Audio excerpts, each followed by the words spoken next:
ये आज का हमारा चैप्टर है।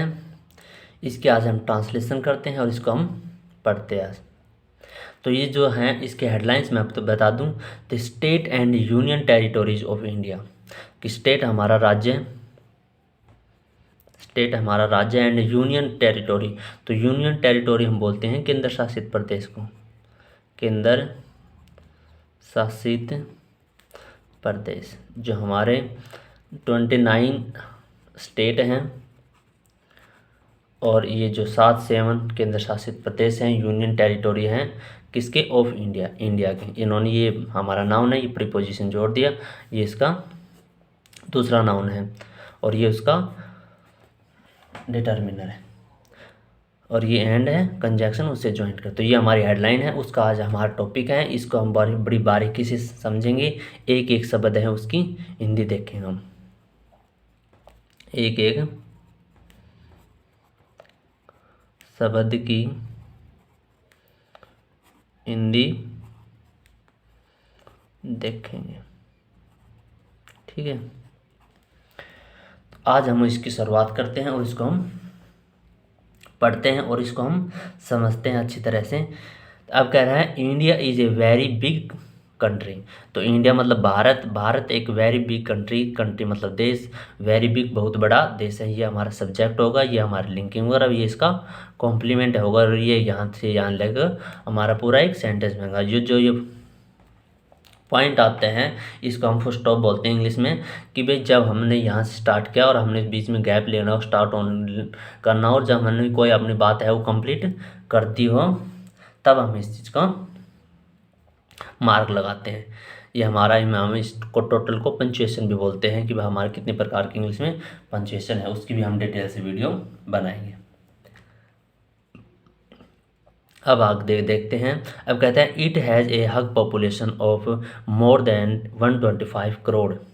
अब जो इट है ये हमारा सब्जेक्ट इंट्रोड्यूस करने के लिए आया, ये हमारा प्रोनाउन है इंडेफिनिट का, और ये हमारा सेम ये जो इंडिया हमारा नाउन उसकी जगह रिप्लेस हुआ है, ये हमारा प्रोनाउन है। तो हम कहीं जब हिंदी भी करते हैं तो हम ये नहीं समझ पाते हैं कि जो हमारा ईट है उसको हम इसको यह बोले या वह बोले, या हम किस सेंस में लें कि ईट किसके लिए यूज़ हो रहा है। तो ये मैं बता दूँ ये हमारा प्रोनाउन है, ये हमारा ये जो नाउन है इसकी जगह रिप्लेस हुआ है। तो अब कहता है जैसे इंडिया है वो बहुत बड़ा कंट्री है, तो अब ये कहता है इंडिया है, इंडिया की एक बहुत बड़ी पॉपुलेशन है, पॉपुलेशन जो जनसंख्या, पॉपुलेशन हो जाएगा हमारा जनसंख्या। और मोर देन कब लगाते हैं, जब हम कंपेयर करते हैं तब लगाते हैं। अगर 150 करोड़, तो जो 150 करोड़ है 125 करोड़ है, तो उसकी से ज़्यादा की भी, उससे ज़्यादा की जनसंख्या हमारे इस देश में है, इंडिया में।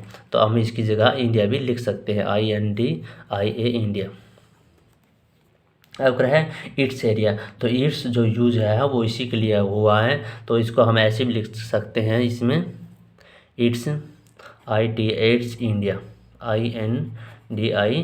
तो ये हमारा जो डिटरमिनर है पजेसिव केस का डिटरमिनर है, जो कि नाउन के आगे लगता है। तो इसने जो एरिया है वो हमारा नाउन मान लिया और ये है उस केस का पजेसिव केस का आगा। तो हम ऐसे भी लिखते हैं ईस्ट इंडिया या area of India, it's area of India. अब कहते हैं इट्स एरिया, जो इसका एरिया है, इसका जो क्षेत्र पहले इस स्प्रेड फैला हुआ है इन एरिया ऑफ 32,90,000। तो हम 32,90,000 है जो स्क्वायर का जो हमारा किलोमीटर का एरिया है उसमें ये फैला हुआ है। ये जो हमारा है ये पैसिव फॉर्म है, पैसिव फॉर्म बी की प्लस में थर्ड फॉर्म के साथ हम लिखते हैं। मैंने आपको कई बार वीडियो में बता चुके हैं, ठीक है। तो इसका एरिया का इतना फैला हुआ है। तो इसके साथ साथ आपकी जो जिक्के है वो भी इसमें कवर हो रहे हैं धीरे धीरे, तो उस पॉइंट से भी आप इसको देख सकते हैं और समझ सकते हैं। अब अगर है इट्स जो हमारे हैं इंट्रोड्यूस करने के लिए लिखते हैं, तो ये सारा जो हमारा प्रोनाउन यूजर है वो सारा हमारा इंडिया की जगह हो रहा है। अब कह रहे हैं इंडिया जो स्प्रेड है, इंडिया जो फैला हुआ है from Kashmir in north to Kanyakumari in south. अब आप इस ऐसे भी लिख सकते हो, ये हैं जैसे साउथ है, साउथ हमारा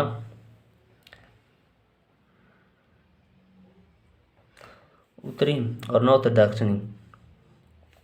तो आप इसको इतना पॉइंट आउट करो और जो नॉर्थ टू कश्मीर है इसको इतना पॉइंट करो, जब आप समझो। अगर है इट्स स्प्रेड, स्प्रेड मतलब फैलना, तो फास्ट है, ये हमारा प्रेजेंट इंडेफिनेट है तो इसे फैला हुआ है। अगर इट्स स्प्रेड क्यों फैला हुआ है, इसको हम इसलिए लेते हैं प्रेजेंट इंडेफिनेट में क्योंकि ये हमारे एक जोग्राफिकल फैक्ट है, जो कि और जो भी हमारे जोग्राफिकल फैक्ट होते हैं वो सब हमारे इंडेफिनेट में लिखे जाते हैं, तो इसलिए ये भी इंडेफिनेट में सारा लिखा हुआ है। अब कहते हैं जो जो इसका जो क्षेत्रफल है वो फैला हुआ है कहाँ से लेकर कहाँ तक, नॉर्थ, जो उत्तरी उत्तर में जो हमारा कश्मीर है और जो साउथ दक्षिण में जो हमारा कन्याकुमारी है, तो यहाँ से लेकर यहाँ तक उसका फैला हुआ है। जैसे अब हम दूसरे पॉइंट में भी इस लोकेशन को अगर कट कर दे तो हम ऐसे भी लिख सकते हैं, it's spread from Kashmir to Kanyakumari, KANIYAKUM Kanyakumari, बस यहाँ तक फुल स्टॉप लगा दें, ये यहाँ पर या फिर यहाँ से यहाँ केस कर दें। तो इसकी इन लोकेशन और बताने के साथ से इसने लिख दिया कि कश्मीर कन्याकुमारी है वो हमारा कहाँ है, वो साउथ में है, और जो कश्मीर है वो किस तरफ है, नॉर्थ में। तो नॉर्थ में कश्मीर है, साउथ में कन्याकुमारी है। तो इसकी लोकेशन साथ साथ इन्हें ऐड करने के साथ साथ इसलिए पूरी फ्रेज है वो फ्रेज और लिख दी इसके साथ साथ, ठीक है। अब ये हमारा सारा जो है वो एक ही है, और इसके इस इतने बड़े सेंटेंस को देखकर हम उस चीज़ में घबरा जाते हैं, इतने बड़े तो इसको देखकर हम कन्फ्यूजन पड़ जाते हैं कि कहाँ से स्टार्ट करें, कैसे देखें। अब अगर हैं तो and from Gujarat in west to Arunachal Pradesh in the east, तो ये जो हमारी जैसे ये लोकेशन है तो सेम ऐसी ही लोकेशन हमारी ये दी है, तो बस इसने ये जो नाम है ये नाम चेंज कर दिया है, जैसे साउथ की जगह इन्हें ईस्ट कर दिया और नॉर्थ की जगह वेस्ट कर दिया। तो ऐसे कन्याकुमारी की जगह अंदर अरुणाचल प्रदेश कर दिया और जो गुजरात है उसकी जगह कश्मीर कर दिया, लोकेशन चेंज कर दी। तो ऐसे ही सेंटेंस को इतना बड़ा कर दिया। तो अब कहते हैं कि जो पश्चिम है तो उसमें पश्चिम में गुजरात है और जो पूरा है उसमें अरुणाचल प्रदेश है, तो यानी कि पश्चिम में अरुणाचल प्रदेश है और जो पूर्व में अरुणाचल प्रदेश है और जो पश्चिम में उसमें गुजरात है। तो वहाँ से वहाँ लेकर मतलब इसकी जो क्षेत्रफल है वो भारत का फैला हुआ है। अब अगर इसको भी अगर मैं शॉर्ट में से आपको समझाऊँ, क्या वो इसको हम कैसे भी लिख सकते हैं, इसको ऐसे भी हम लिख सकते हैं, मान लो इट स्प्रेड फ्रॉम कश्मीर, यहाँ लिख दिया, यहाँ तक भी यानी यह कश्मीर से फैला हुआ है या यहाँ कश्मीर तक फैला हुआ है, इसको भी यहाँ तक भी हम कर सकते हैं। इसको अगर और आगे हम बढ़ाना चाहें तो इसकी एंड से भी या टू से भी आगे और लिख देंगे कहाँ से कहाँ तक, उसको भी हम लिख सकते हैं ऐसे कन्याकुमारी, KANIYAKUMARI कन्याकुमारी, यह लिख दें। और ऐसे अगर हम ऐसे दो पॉइंटों को और जोड़ना चाहें तो उसको हम एंड से कनेक्ट करके उस दो पॉइंट को और जोड़ देंगे, east EAST east to west, तो ईस्ट टू वेस्ट, और या फिर ये लोकेशन नहीं जोड़ी ना मैंने, तो इसकी जगह हम जोड़ देंगे गुजरात टू अरुणाचल प्रदेश, तो GUJARAT गुजरात टू अरुणाचल प्रदेश, तो ARUNACH अरुणाचल प्रदेश ये होगा। ये हमारे दो लोकेशन हमने जोड़ दी और ये दो लोकेशन जोड़ दी, उन दोनों लोकेशन को हम एंड से कनेक्ट कर दें, इसलिए हमारे सेंटेंस लंबा होगा। अगर इसके साथ साथ हम इसकी लोकेशन और जानना चाहें कि कश्मीर है वो कहाँ है, वो है कश्मीर मान लो हमारा नॉर्थ में, तो नॉर्थ में जोड़ दें हम प्रोपोजिशन के साथ फ्रेज लगाकर। और ऐसे हम हमारा बताना चाहें हम कि हमारा कन्याकुमारी किस मतलब लोकेशन है तो इन दी साउथ हम जोड़ देंगे उसमें।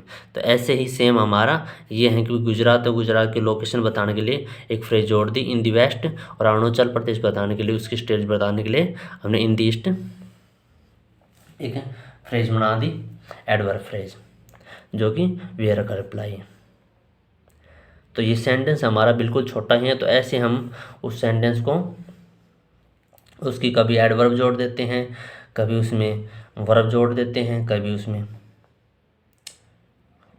क्लोज पूरी जोड़ देते हैं। तो इससे हमारा सेंटेंस है वो बड़ा हो जाता है और हम वो चीज़ में समझ नहीं पाते हैं, मतलब कैसे हम डिवाइड करें और कैसे देखें, और इतने बड़े सेंटेंस को देखकर हम घबरा जाते हैं। तो ये हमारी सबसे बड़ी प्रॉब्लम है, इसका हमें सॉल्यूशन करना है। अब कहते हैं India is the biggest democratic India democratic country. अब मैं कह रहा था कि जो India is a very big country है, ये ऐसा ही हमारा सेम है ये। तो India is the biggest country, तो इसने हमें जैसे नाउन ले लिया, नाउन को जो करेगा वो एडजेक्टिव करेगा, एडजेक्टिव की हमारी डिग्री होती हैं, तो वो उसके साथ है ना, यानी कि फर्स्ट सेकंड डिग्री होती हैं, तो वो हमने उसकी डिग्री को जोड़ दी, तो इससे हमारा सेंटेंस और लंबा होगा। तो ऐसे हम एक नाउन और उसमें ऐड कर देंगे तो कंपाउंड नाउन बन जाएगा, फिर हम एडवर्ब कर देंगे, फिर एडजेक्टिव कर देंगे, फिर हम डिटर्मिनर और जोड़ देंगे, तो इससे हमारा फिर और एडजेक्टिव भी हमारे कई टाइप के हैं वो और जोड़ देंगे, तो इससे हमारा एक ही नाउन है उसको हम और लंबा बढ़ा दें, वो हमारा बस एक है। हम ऐसे भी लिख सकते हैं, मैं इसे India India is the country, Bharat एक देश है। तो उसको ही हम और चीज़ में बताना चाहें डिटेल से, तब हम उसमें ये जोड़ देते हैं, इससे हमारा सेंटेंस और बड़ा होता है। तो इसने हमें ऐसे में समझना होता है कि भाई ये मार्ग है। तो अब कहते हैं जो इंडिया है वो यानी कि एक बहुत बड़ा देश है, प्रजातांत्रिक देश है, तो ईट हमारा सेम उसकी जगह है। तो अगर है तो प्रजातांत्रिक देश है, उसका अर्थ क्या है, तो इसको समझाने के लिए इन्होंने लिखा है इट मीन्स, इसका अर्थ है कि जो लोग हैं, पीपल हैं, जनता हैं, वो फ्रॉम देयर ओन गवर्नमेंट, उनकी खुद की है, वो खुद की उनकी सरकार है, तो इसलिए हम उसको डेमोक्रेटिक कंट्री कहते हैं। अब आगे क्या कहते हैं उसके बारे में, we have a good democratic government, तो उसके पास है बहुत अच्छी की एक प्रजातांत्रिक सरकार है, वो सरकार है that looks after their whole country, जो पूरी कंट्री को है उसको वो देखती हैं। अगर है it is known as central government और यूनियन गवर्नमेंट, तो ये कहते हैं कि जो वो हमारी डेमोक्रेटिक गवर्नमेंट है, तो उसको हम किस नाम से जानते हैं, तो वो उसको नाम से हम जाते हैं गवर्नमेंट सेंट्रल या यूनियन सेंट्रल। तो यूनियन गवर्नमेंट है जो संघ की सरकार, और सेंट्रल गवर्नमेंट है जो केंद्र की सरकार। और है, और हमारा अल्टरनेटिव कंजक्शन है। अल्टरनेटिव कंजक्शन का अर्थ है वैकल्पिक, एक ही या फिर या, तो इसको हम या कह दें, फिर या कह दें। तो अगर है तो the president of nominal head of the country, जो देश का जो हमारा नॉमिनल हेड है वो प्रेसिडेंट है, या प्रेसिडेंट है वो हमारा देश का नॉमिनल हेड है। नॉमिनल का मतलब नाममात्र, नाममात्र का अर्थ है समझना, जैसे हमारे क्लास है उसमें मॉनिटर होता है, वो नाममात्र होता है कि जब मास्टर टीचर नहीं होता तो उसका कार्यभार संभाल लेता है, तो शायद इसी का यही अर्थ है नॉमिनल। तो इसी सेंस में है कि मतलब जब प्राइम मिनिस्टर नहीं होते हैं तो उसका कार्यभार प्रेसिडेंट मान लेता है, इसलिए यहाँ इन्होंने लिखा है nominal head of the country. अगर है but the prime minister is actual head of the central या यूनियन गवर्नमेंट। अब कह रहे हैं कि जो प्राइम मिनिस्टर हैं, प्रधानमंत्री हैं, वो एक्चुअल हेड है, तो ये कहा, तो मैंने कहा नॉमिनल, ये नाममात्र होगा, और जो एक्चुअल हेड वो हमारा कौन है, प्राइम मिनिस्टर है, किसका, यूनियन सेंट्रल और यूनियन जो गवर्नमेंट है उसका हमारा। तो अब ये समझना आप, ये जैसे ये हमारी सेंट्रल आ गई, ये हमारी यूनियन आ गई, ये हमारा और है अल्टरनेटिव कंजक्शन आगा।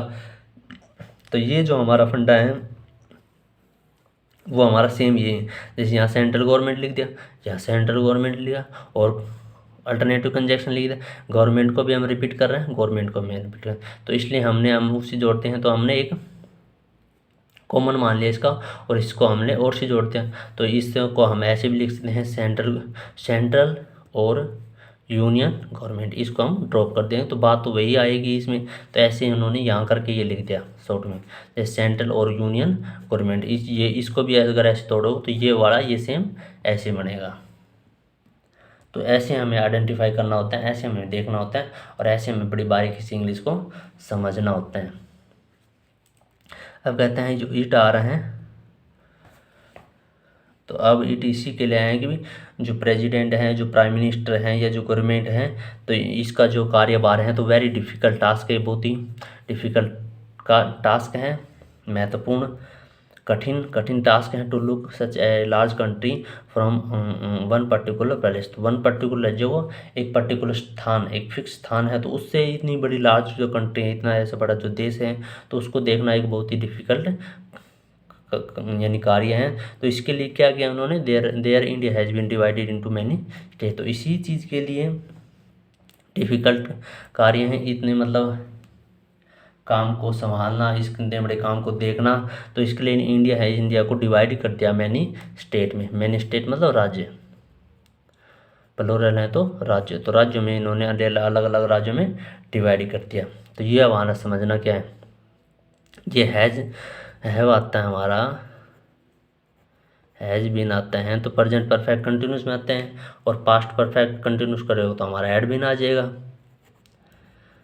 और उसके बाद आएगा तो हमेशा हमने समझाएं कि आईएनजी की फॉर्म आती हैं, बट इसमें तो नहीं आ रही। तो उसका अर्थ समझना है क्या है, ये हमारा है पैसिव है। जब हम पैसिव के तो हमारी थर्ड फोर में आ रही हैं, तो उसका अर्थ है हम पैसिव है। पैसिव हम कैसे लिखते हैं, एज ए, मैंने पैसिव हमेशा हम बी प्लस में थर्ड फॉर्म के साथ लिखते हैं। तो यानी कि एज है हमारी बेस फॉर्म है, इससे हमें टाइम का पता चल रहा है। इसके अगर हम पैसिव बनाएंगे तो बी को फॉर्म लिखना पड़ेगा, फिर थर्ड लिखना पड़ेगा। तो बी की फॉर्म इसमें क्या है हमारी, बीन है। बीन क्यों आई, तो हैज है, हमें थर्ड फॉर्म लेते हैं, तो इसकी वजह से बी की फॉर्म बीन बन गई। नहीं हमारी यहाँ बी की फॉर्म आती है, हमारे आती है, पर जब परफेक्ट है इसलिए हम बी की फॉर्म को यहाँ परफेक्ट में लिखना पड़ेगा। तो इसकी वजह से यहाँ बी का बीन हुआ, और जो वर्ब की थर्ड फॉर्म है वो वर्ब की थर्ड फॉर्म कैसे हुआ, तो वर्ब की थर्ड फॉर्म हमारी इसके हैं डिवाइड, DIVID डिवाइड। तो डिवाइड है हमारी बेस फॉर्म है, जब थर्ड फॉर्म करेंगे पैसिव में तो हमारा डिवाइडेड हो जाएगा।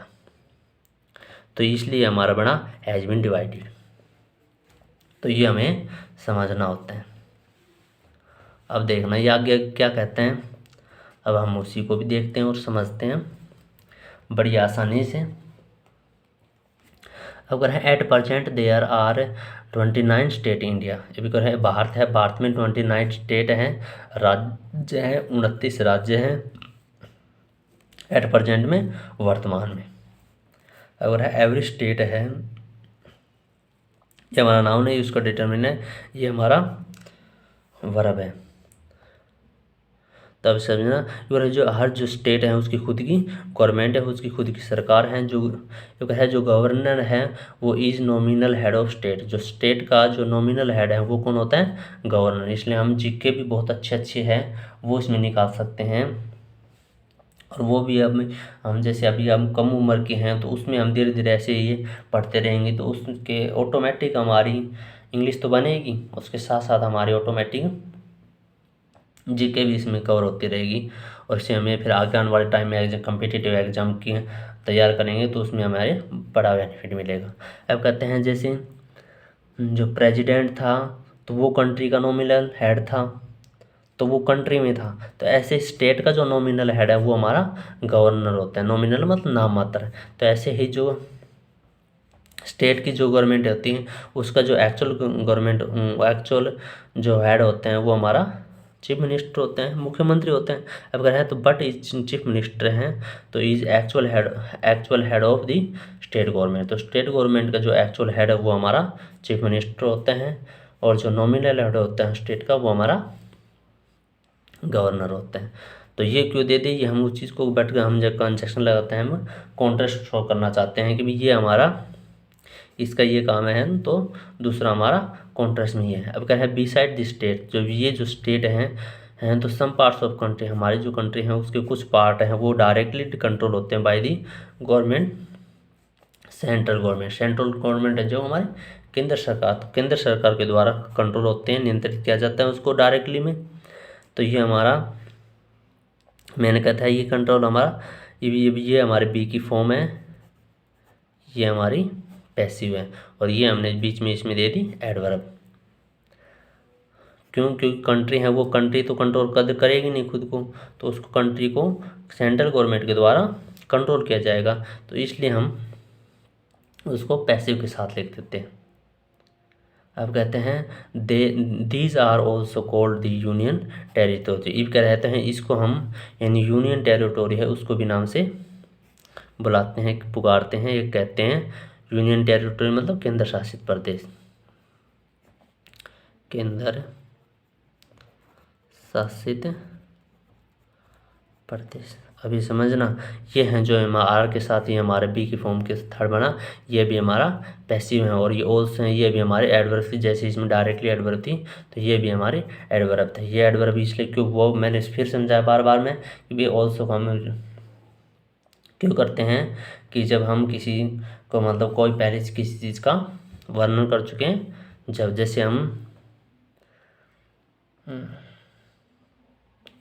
क्या बताऊँ, छोड़, जब हम किसी को कहते हैं गुड मॉर्निंग तो हम उसमें रिपीट में कहते हैं same to you, same to you. तो उसका अर्थ यह है कि भी वह पहले हम उस बात को कह चुके हैं, दोबारा उसी बात को कह रहे हैं, इसलिए हम टू टेस्ट के यानी टू को लिख देते हैं टेस्ट करने के साथ साथ। तो ऐसे हमारा ये ऑल्सो है, बस ऑल्सो हमारा पॉजिटिव का है, और ये जो ये है हमारा ये नेगेटिव का है। तो अगर है तो there are 7 union territories in India, India में है वो 7 टेरिटोरीज हैं। टेरिटोरीज मतलब केंद्र शासित प्रदेश। तो जैसे कंट्री में हमारे 29 स्टेट है, तो ऐसे ही हमारे इंडिया में जो यूनियन टेरिटोरीज हैं वो 7 है। तो हम जीके के पॉइंट से भी इसको बहुत अच्छे तरीके से याद रख सकते हैं। हमारे जो भी छोटे बच्चे हैं जिसकी उम्र 20, 21, 22 हुई है, वैसे तो वो बच्चे नहीं हैं, उनका वोटर कार्ड भी बन गया होगा, पर फिर भी मैच्योर इतने न हुए हैं, तो वो धीरे धीरे उनके अब इसी चीज़ को तैयारी करेंगे और इसी चीज़ को देखते रहेंगे, तो उनकी जीके है वो भी बड़े अच्छे से डेवलप होती रहेगी। अब करें जो न्यू दिल्ली है जी कैपिटल ऑफ इंडिया, ये सब जानते हैं कि जो नई जो दिल्ली है वो भारत की राजधानी है, राजधानी। ठीक है, अब हम अगले पेज को पढ़ते हैं। ये बस हमारा छोटा सा पेज बच गया, और बस हम इसको अब ख़त्म कर देंगे। ये हमने heading they the state of India, कि भारत के जो राज्य हैं वो कौन कौन से हैं, ये हमने पूरी लिस्ट भी दे दी। तो the name of the state है जो हमारा जो राज्य है उसके नाम है with their capital, with capital मतलब कि राजधानी के हैं। तो जो स्टेट है, स्टेट की जो राजधानी है वो भी इसमें लिखी है, उसके भी उसमें नाम है। तो आर गिवन बिलो नीचे दे। तो ये मैंने कहा था कि भी बी है उसके पास हम थर्ड फॉर्म लिखते तो हमारी पैसिव बन जाती हैं। तो अब ये तो आपको समझाने कोई चीज़ नहीं है कि हमारे स्टेट हमारे कौन कौन से हैं, ये भी आप अपनी बुक में देख सकते हैं, या इसमें भी आराम से देख देख के इसकी राज्य राजधानी आप याद कर सकते हैं। जैसे आंध्र प्रदेश की राजधानी हैदराबाद, अरुणाचल प्रदेश की राजधानी ईटानगर, और असम की है दिसपुर, बिहार की पटना, छत्तीसगढ़ की राजपुर, गोवा की पणजी। तो ऐसे ये आप ये पूरी इसमें राजधानी है वो लिखी हुई है। मैं आपको दिखा दूँ आपको बारीकी से कि पश्चिम बंगाल है उसकी राजधानी कोलकाता, उत्तराखंड है उसकी देहरादून, उत्तर प्रदेश की लखनऊ। तो ऐसे आप इसको वीडियो को दोबारा भी देख सकते हैं, और इसके जो नोट्स है वो भी आप बना सकते हैं, ताकि आपको ये भी बड़ी आसानी से याद रहे।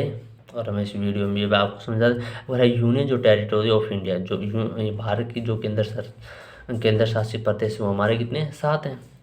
तो उसकी भी इसमें लिस्ट इन्होंने दे दिए। वो कौन से हैं, जैसे अंडमान निकोबार उसकी राजधानी है जो पोर्ट ब्लेयर है, तो चंडीगढ़ की चंडीगढ़ है, दमन दीतू की जो हमारे वो दमन है, दिल्ली की दिल्ली है, पुदुचेरी है, लक्षद्वीप की कावरती है। तो ऐसे ही हमारी पूरी लिस्ट है, वो आप लिस्ट में लिख भी सकते हो, और इसकी शायद हम इसकी शॉर्ट वीडियो बना देंगे और इसके एक कम्युनिटी में भी छोड़ देंगे, ताकि अच्छे राइटिंग में साथ लिख कर, ताकि आप मतलब जब भी आपको रिवाइज करनी हो तो भी आप देख सको, और आप खुद के नोट्स बनाओगे जो आपको ज़्यादा बेहतर होगी, आपकी राइटिंग भी सुंदर होगी, और आप जब भी याद करना चाहो रिवाइज करना चाहो वो भी हो जाएगी। और जो याद करने का जो सबसे बेस्ट तरीका वो ये है कि हम उस चीज़ को लिखें, क्योंकि जब हमें लिखे होते हैं तो हमारी मेमोरी पर उसका अच्छा इंप्रेशन पड़ता है। अभी हमारी लास्ट में बात और कवर कर दूँ इसमें। अगर है तो दिल्ली है यूनियन टेरिटोरी, तो दिल्ली है वो केंद्र शासित प्रदेश है, बट रिसेंटली में इसे घोषित किया गया है, कंसिडर किया गया है एक स्टेट के रूप में। तो अब ये आप कहोगे कि भी ये क्या है हमारे, ये है, ये भी हमारे B+ में वर्ब की थर्ड फॉर्म है, ये भी हमारा पैसिव है। पर पैसिव की भी हम जैसे, मैं आपको पूरा समझा दूँ इसका पैसिव का क्या फंडा है। It is called national capital territory, तो इसे में ये जो एनसीटी है हमारी शॉर्ट फॉर्म है। तो नेशनल एनसीटी की फुल फॉर्म होगी हमारी नेशनल कैपिटल टेरिटरी। तो इसको भी हम इस नाम से एनसीटी के नाम से भी बुलाते हैं। अब मैं आपको एक समझा दूं कि हमारा जो ये बीइंग आया ये हमारा क्या है, और पैसिव का जो हमारा थोड़ा फंडा है वो क्या है। कहाँ समझाऊँ आपको, क्या समझाता हूँ।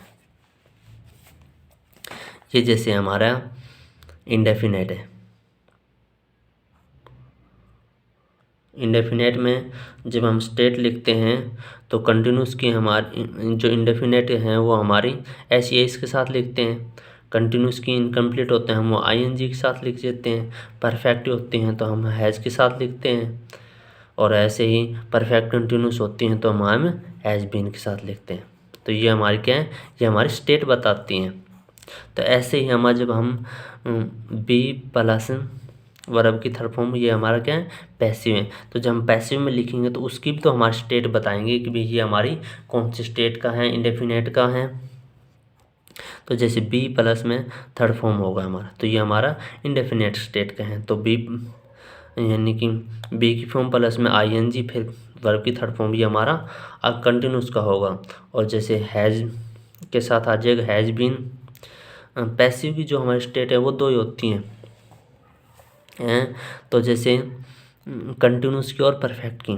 तो परफेक्ट की जो हम लिखेंगे वो बी की फॉर्म, जैसे इज एम आर या वोजवर, तो मैं लिख दूँ इज बीइंग प्लस में थर्ड फॉर्म, या फिर इसका वीज का फिर आप इज एम आर भी कर सकते हैं, वोजवर भी कर सकते हैं आप।